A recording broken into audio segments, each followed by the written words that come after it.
Hey y'all, welcome back to another episode of Black Girls Bonding. It's your host Kianti, and I'm so excited to be back in space with you today. I like to kick off every episode with how I'm feeling, and I'm coming to this episode feeling really good. We are at peak summertime, and we happen to have a day in Atlanta, thank God, that's not too hot, not too humid. The sun is shining. And after a few days of like rain and gloominess, I'm very, very happy to be in this headspace. I'm also just feeling, I don't know, something about summer brings like anticipation, hope, and I'm tapping into all those feelings today. So that's why I'm bringing it to this episode. I'm so excited to kick things off with y'all. So let us get into it. Okay. So today I want to talk about the importance of having sisters in your life. And I'm not talking about the biological ones. Those are very important too. That's a whole nother episode for a whole lot of reasons. But I'm talking about like sister friends, your homegirls, your girlfriends.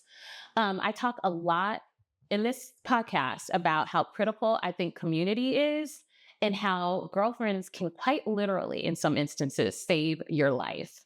And, kind of when I was thinking about this episode and what I wanted to talk about, I was reminded of a conversation I had with an older woman before I got married. We were just having a little conversation, and she was talking about how she'd been married for 40 years.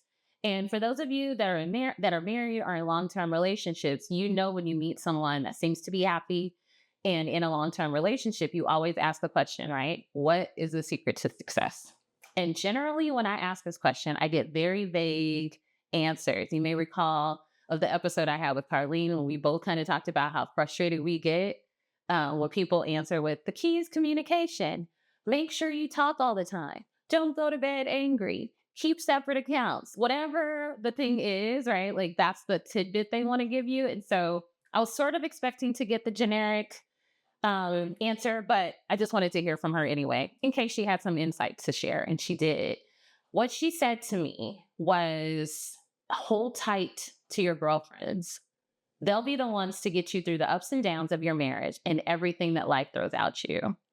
Obviously, you want to prioritize your husband, but I've seen so many women completely neglect the relationship with their girlfriends once they get married and once they have babies.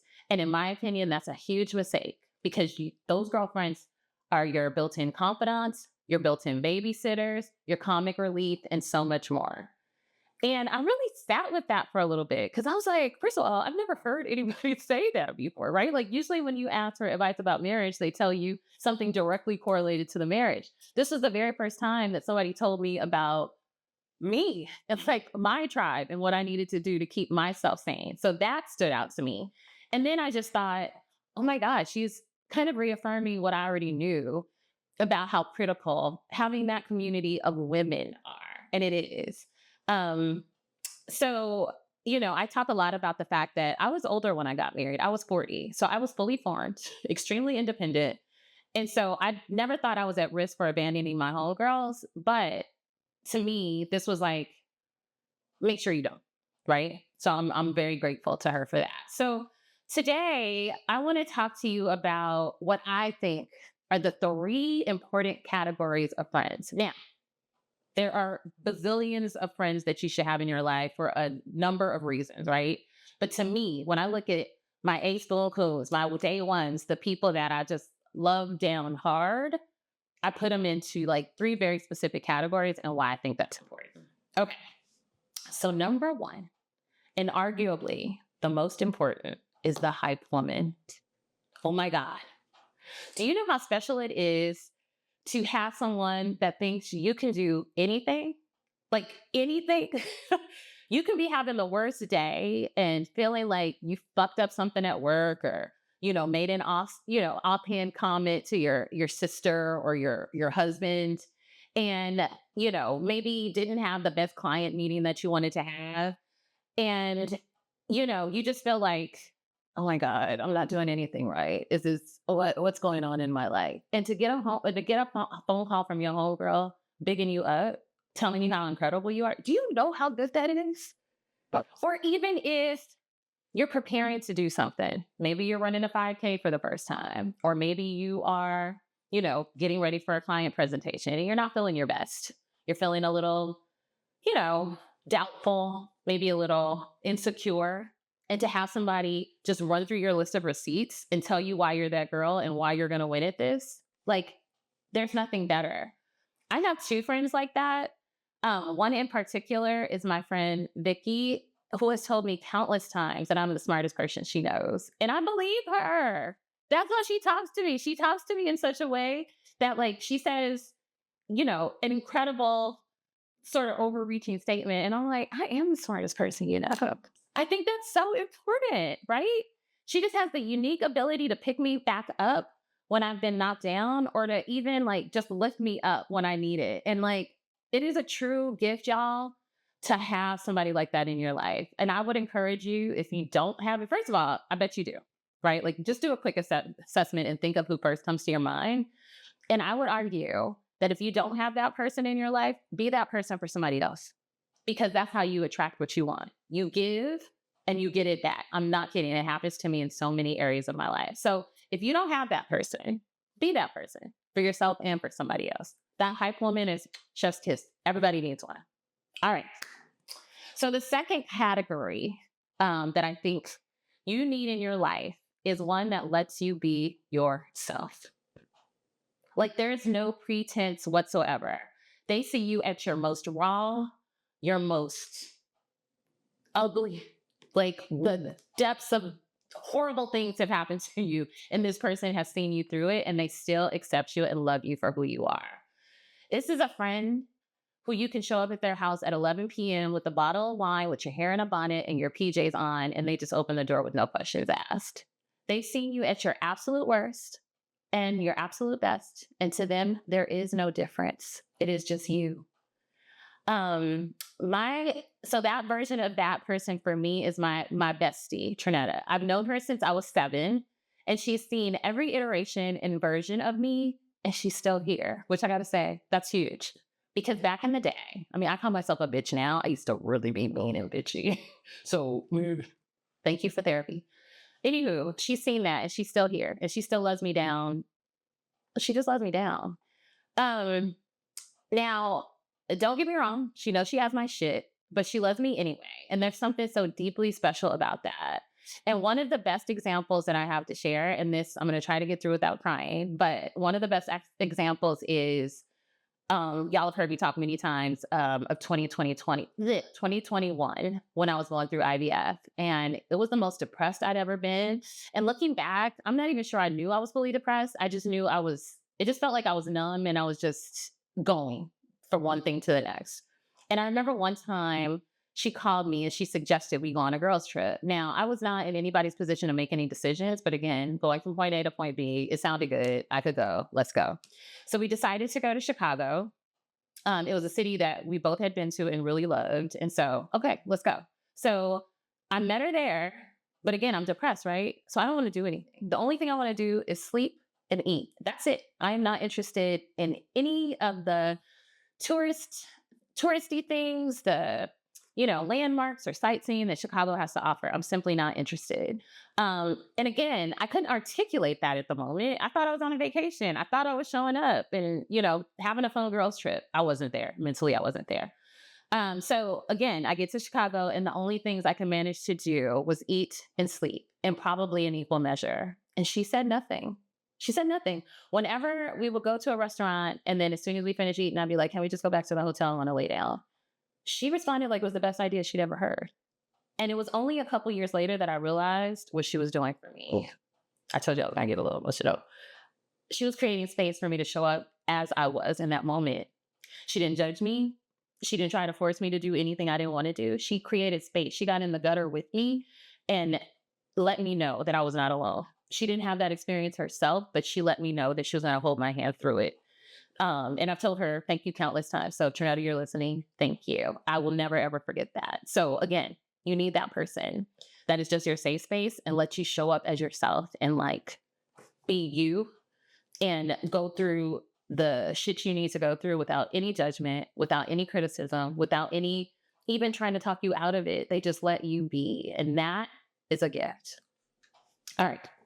So I couldn't end on this happy one. So my final category, right, is the friend that pushes you. They see you living below your potential, maybe shrinking yourself, maybe playing things a little bit safe, and they challenge the fuck out of you. Now, these friendships, frankly, can be a little tough. They can have a little bit of tension sometimes. The tension is not constant. And in most cases, you see their intention and move on immediately, but it can be very, very, very uncomfortable because you're just trying to live your life. You think you're just going along, doing the things you're supposed to do. And they're like, but what about, and you said, and you're like, damn, bitch, let me live my life, in a mediocrity and silence and peace. But they're like, I'm not going to let you do that. I'm going to push you to be better. So at the end of the day, they're excellent to have, but man, it can be very, very tough. So I have another friend like this, as I said, and my friend is someone that I've known since college. It's Helen, and she is such a fucking pusher in my life. If you know me, you know I am extremely risk averse. I don't like taking risks, and I get how that sounds because I'm an entrepreneur. There's no bigger risk than that. But generally, I don't like taking risks at all. And Helen is the opposite. She's like, fuck it. We'll figure it out later. I'm not her. Anywho, she and I travel a lot together and we're complementary in almost every way. Except for this part, but she likes an adventure. I like to chill on the beach. She wants to see as much as she can on a trip. I like to go at a slower pace and kind of pace myself. And I know it sounds like kind of, we're on opposite ends of the spectrum, but honestly, it works out kind of nice because it helps us to have a pretty well balanced trip, right? So there are some times that we're constantly on the go, go, go. And then there are other days that we just sit on the beach and we get the best of both worlds. So that's why I think we're so complementary. But,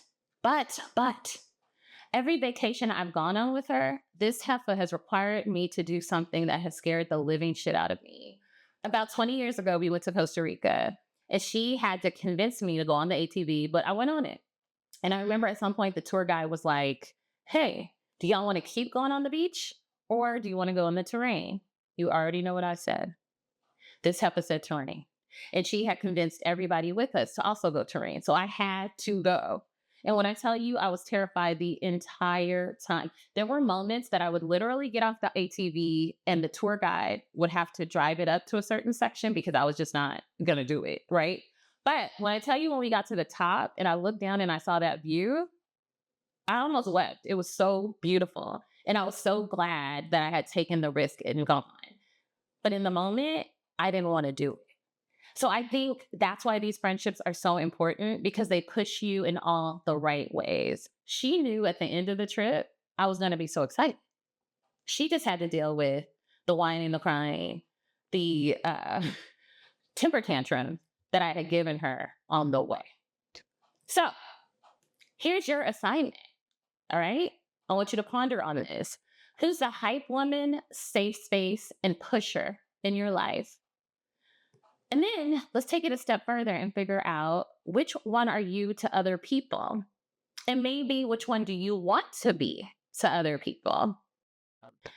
Lastly, how can you show gratitude for these women in your lives, right? Because I think for a lot, we're just like used to them being that. So we don't necessarily always take the time to take a step back and tell them how much we appreciate them. So how can you extend some gratitude to them? Is it a handwritten thank you note? Do you just send a text or a voice note letting them know that you're thinking about them? Maybe do you Venmo or Zelle them a little extra cash to thank them, with a lunch or a coffee or something? Just be thinking about that and let me know in the comments below. Or send me an email at blackgirlsbonding@gmail.com or hit me with a DM on Instagram at blackgirlsbonding. All right, before we leave, I like to talk about a little bit of pop culture. I'm not going to keep y'all long. All right, I can't believe I'm just bringing this up. I cannot believe I hadn't thought about this before. I'm so late to the game. But have y'all seen this season of Euphoria? What did you think? I have a lot of feelings. In my humble opinion, I think it was the weakest season. I think it took a really long time for things to ramp up. And we weren't able to see the new characters develop like we had, when Rue and them were in high school. But I do think it was still a solid season. And the ending, oh my God. Okay, spoiler alert. If you haven't seen it, please stop now because you're not going to want to hear the end. Okay, I know I probably should have seen it coming, but Rue dying took me completely by surprise. I think because she was so committed to getting better, she was taking all the steps, doing all the things to get herself in a good position, that it only led to her dying just took me out, like full on sobbing. I was not ready to say goodbye to her. And the fact that Ali was the one to avenge her was super beautiful for me. Like it was such a full circle, like a deep moment. The fact that this man had been all about nonviolence, I assume he was Muslim, um, and was all about like bettering people and healing. But he got to the point that he felt like his way wasn't working. And so he avenged her with murder. Y'all, you can't make this stuff up. It was so beautiful. So if you haven't checked it out, I want to encourage you to watch it and let me know what y'all think. I definitely think it was so worth the watch. All right. Thank y'all again for your time. I am so, so honored to be in community with you, and I will see you next time.